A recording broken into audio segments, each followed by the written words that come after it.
Meron tayong upo. Ayan, magugulay tayo ng upo. Gulay tayo ng upo. Babalatan ko lang.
Ayan, tinanggalan ko ng buto kasi may mga buto siya. Oh.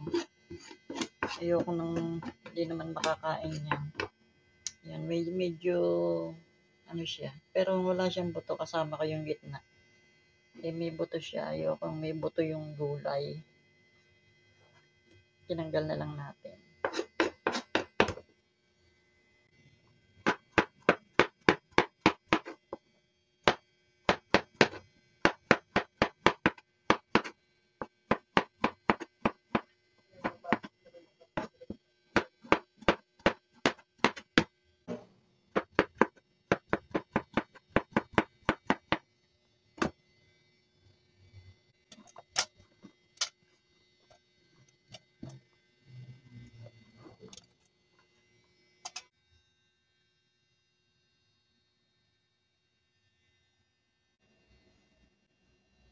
Meron tayong bawang, sibuyas, kamatis, at nor pork.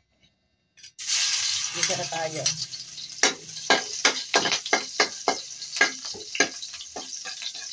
Unahin natin ang bawang. Simpleng ano lang to. Simpleng gulay. Kailangan natin may gulay. Mahirap kasi kumain pag walang gulay. Ewan ko ba?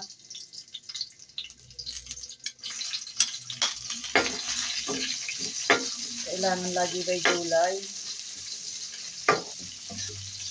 Ang hirap naman kasi mag-isip ko anong gugulayin. Araw-araw na lang. Pag walang gulay, hindi masarap ang kain to. Basta kahit anong gulay, pwede na. Kahit anong klaseng gulay.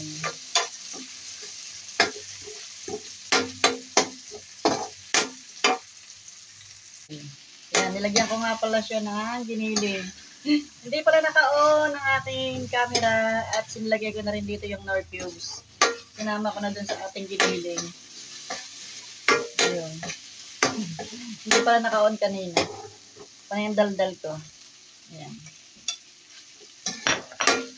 Nasangkod siya na natin yung ating giniling.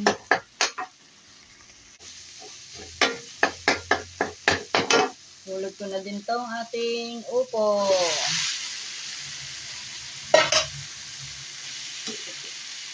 Ganda sana may etsuwete. Nahanap ako baka may etsuwete pa ako dito.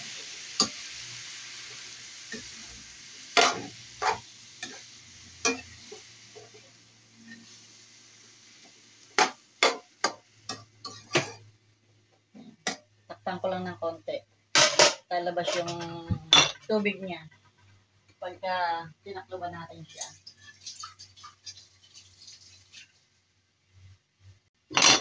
Bigyan ko lang ng konting patis.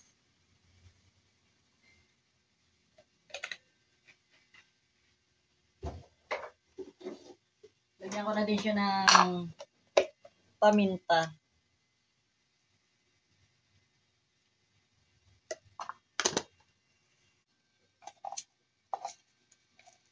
Lagyan ko na din siya ng magic sarap. Magic sarap. Ayan. Konti pa. Ayan. Haluin ko muna bago natin takloban para palalabasin ko lang yung tubig niya. Yung kanyang sariling tubig. Matubig kasi yung yung upo. Kaya tatakpan lang natin siya. Ayun, may nakita akong annatto seeds, yung ating atsuete. Binabad ko muna sa tubig at ating ilalagay mamaya. Ayun, nakikita ko na yung sabaw niya. O, diba? May sabaw na siya ngayon.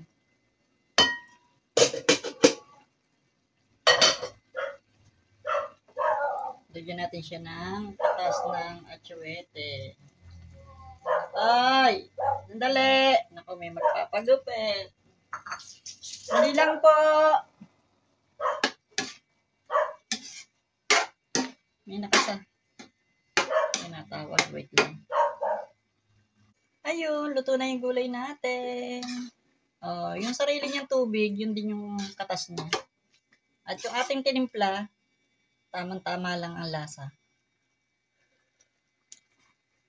Hindi siya maalat dahil ayoko ng maalat. Okay na to. Bye! Thanks for watching! Bye-bye! God bless us all!